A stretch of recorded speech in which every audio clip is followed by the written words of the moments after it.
En esta clase vamos a ver con detalle qué es lo que pasa con estos neurotransmisores característicos, como es la acetilcolina, con su efecto funcional, el más desarrollado, y un poquito con estas excepciones o la función del sistema GABA. Vamos a poner un ejemplo, que es la acetilcolina, para entender un poco cómo funcionaría o cómo puedo pensar el concepto de los receptores. Por ejemplo, yo voy a tener que la acetilcolina estaba, o los receptores de acetilcolina estaban en la placa neuromuscular y en el sistema autónomo, lo que sería el simpático y el parasimpático.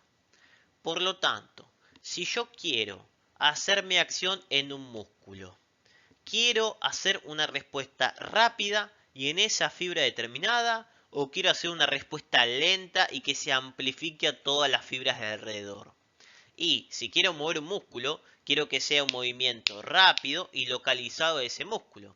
Por lo tanto, ¿qué receptor voy a utilizar? Un receptor de tipo ionotrópico. Mientras que el sistema parasimpático, que se encargaba de mantener la homeostasis, de mantener las variables de mi cuerpo en equilibrio, yo lo que voy a querer hacer es disminuir o modificar la actividad del corazón. ¿Quiero activar una sola fibra del corazón y rápidamente? No, quiero que la acción del corazón sea amplificada, todo el sistema o el órgano del corazón, y que se mantenga a lo largo del tiempo. Por lo tanto, voy a utilizar un receptor de tipo metabotrópico. De esa manera podemos pensar que si la acción tiene que ser rápida y específica es ionotrópico, y si puede ser un poco más lenta y generalizada de tipo metabotrópico. El tema con la acetilcolina, que ella tiene una coronita. Los receptores ionotrópicos y metabotrópicos de acetilcolina tienen nombre propio. El receptor ionotrópico de acetilcolina se llama receptor nicotínico y el receptor metabotrópico de acetilcolina se llama muscarínico. Es lo mismo. Cuando vean receptor nicotínico de acetilcolina, es un receptor ionotrópico que utiliza iones. Cuando vean un receptor muscarínico de acetilcolina, es un receptor metabotrópico que utiliza sistema de segundos mensajeros. Es lo mismo el concepto este con este. La diferencia es el nombre propio que tiene la acetilcolina, que termina generando algunas cuestiones de confusión, pero súper importante que conozcamos esos nombres propios. Por lo tanto, a nivel de la placa neuromuscular ya tengo el agregado de receptor nicotínico. ¿Y qué va a hacer la acetilcolina? Se encarga del proceso de la contracción. Mientras que a nivel autonómico se encarga de mantener mis variables por sistemas muscarínicos o de segundo mensajero. Habíamos comentado entonces que la placa neuromuscular era esta zona donde se contactaba la neurona con el músculo, y cuando se produce un potencial de acción en la conexión de la neurona y del músculo, me va a dar una contracción. Ese potencial de acción se llama, o tiene un nombre propio, que es potencial de placa terminal. O sea, el potencial que se produce en una fibra muscular dado por una señal de una neurona. ¿Qué pasa? Este potencial de placa terminal va a estar producido principalmente por la liberación de una vesícula de acetilcolina que contacta con el receptor nicotínico y me da esa respuesta.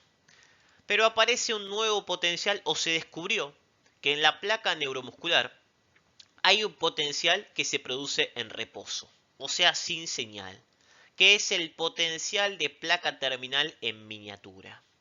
¿Qué significa este concepto?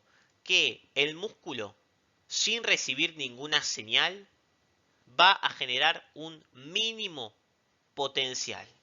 Ese mínimo potencial es el potencial en miniatura o de placa terminal en miniatura. ¿Por qué?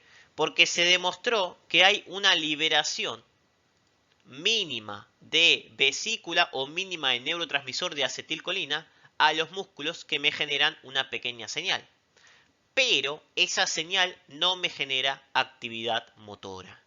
¿Qué quiere decir esto? Que yo tengo un potencial que se puede ver en el músculo, que no me da ninguna actividad o ninguna contracción, y que se debe a que hay una liberación no esperable o mínima de acetilcolina a la brecha en diferentes situaciones del día.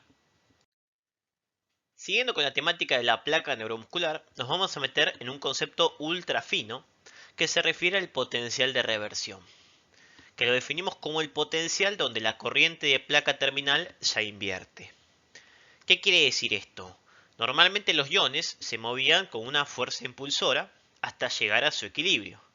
Por ejemplo, el sodio quiere entrar en la célula y entra para despolarizarla hasta llegar a su equilibrio, que es más 55.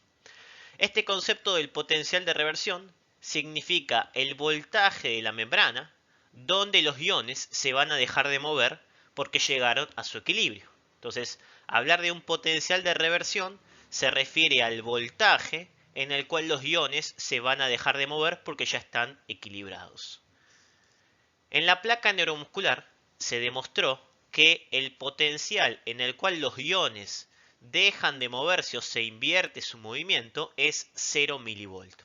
O sea que en la placa neuromuscular, cuando está a 0 de voltaje, ¿okay?, voy a dejar o voy a hacer el movimiento contrario de lo que están haciendo los iones. Y fíjense que este voltaje es un potencial, un voltaje intermedio entre el equilibrio del sodio, que era más 55, y el equilibrio del potasio. ¿Y qué quiere decir que sea un voltaje intermedio? Que se descubrió gracias a este potencial de reversión, o sirvió para descubrir que los receptores de acetilcolina me abren los canales y esos canales permiten el movimiento tanto de sodio como de potasio. Gracias al potencial de reversión se descubrió que la acetilcolina abre unos canales que mueven tanto sodio y tanto potasio. ¿Y por qué se descubrió eso? Porque si los canales que abre la acetilcolina únicamente dejaran entrar sodio, ¿okay?, ¿qué pasaría? Si dejaran entrar sodio, el sodio va a ingresar, pero cuando llega a más 55, deja de ingresar y se revierte la señal. Acuérdense que el sodio quería entrar hasta llegar a su equilibrio. Por lo tanto, el potencial de reversión, si solo entrara sodio, debería ser más 55. Y si solo se mueve el potasio tiende a salir hasta llegar a menos 90. Por lo tanto, en menos 90 debería ser el potencial de reversión. Pero fíjense que el potencial de reversión no es ni más 55, ni solo para el sodio, ni menos 90, ni solo para el potasio. Es cero, es un punto intermedio entre lo que sería el sodio y entre lo que sería el potasio. Por lo tanto, eso me está diciendo que el receptor de acetilcolina me abre canales que mueven tanto sodio como potasio a nivel del sistema de la célula. Concepto específico, un pantallazo general. ¿Y qué pasa con el neurotransmisor GABA? GABA es un neurotransmisor que se considera de acción inhibitoria a nivel central. Y acuérdense que la función inhibitoria no dependía del neurotransmisor, sino de los receptores, porque el GABA se va a unir a unos receptores y esos receptores lo que van a hacer es abrir canales, pero canales para el cloro. ¿Y qué va a pasar? Vamos a ver cómo se mueve el cloro, porque al abrir canales de cloro significa que va a haber movimiento o no del cloro. Habíamos hablado del concepto de movimiento de los iones con respecto a la corriente, que dependía de la conductancia, el voltaje de la membrana, menos hacia dónde quería llegar el ion. ¿Okay? Pero ¿qué pasa? El equilibrio del cloro es menos 70, o sea que el equilibrio del cloro es igual al potencial de membrana en reposo. ¿Eso qué me está diciendo? Me está diciendo que normalmente el cloro, cuando está en reposo, no genera cambios o no se mueve. ¿Por qué? No es que no se mueve, sino que está en flujo neto igual a cero, porque está equilibrado de un lado a otro. Por lo tanto, este dato me está diciendo que el GABA me abre canales de cloro. Pero si estoy en reposo, ¿esa apertura de canales de cloro va a generar movimientos? No, porque ya está equilibrado. ¿Qué quiere decir esto? Que aunque yo te abra canales, gracias a este receptor GABA, de cloro, si estás en reposo no vas a hiperpolarizar la célula. ¿Por qué? Porque el cloro llegó a su equilibrio. Pero ¿cuándo este GABA va a ser importante o va a hacer esta acción inhibitoria?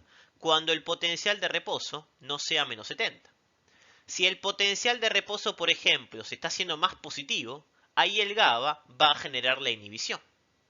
Normalmente el cloro se encuentra más afuera que adentro. Esto sería el potencial de reposo y está en equilibrio electroquímico o flujo neto igual a cero. ¿Qué pasa si de repente la célula se me hace más positiva? Menos 60, menos 50, no sé, más 30, más 10, como quiera. Si se me hace más positiva, ahora acabo de salir del equilibrio del cloro. ¿Y el cloro qué va a hacer? Quiere volver a su equilibrio. Quiere volver a menos 70. Por lo tanto, ¿qué va a hacer? Va a empezar a ingresar el cloro. ¿Para qué? Para volver a su equilibrio. Ingresa cargas negativas, empieza a negativizar la célula para de esa manera volver a su equilibrio.